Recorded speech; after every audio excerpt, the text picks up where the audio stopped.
একটু সাজিয়ে গুছিয়ে বানিয়ে নিলাম।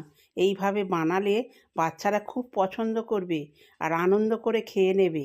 আমি 1 প্যাকেট ম্যাগি গরম জলে সিদ্ধ করে জল ঝারিয়ে বোলের মধ্যে নিয়ে নিলাম।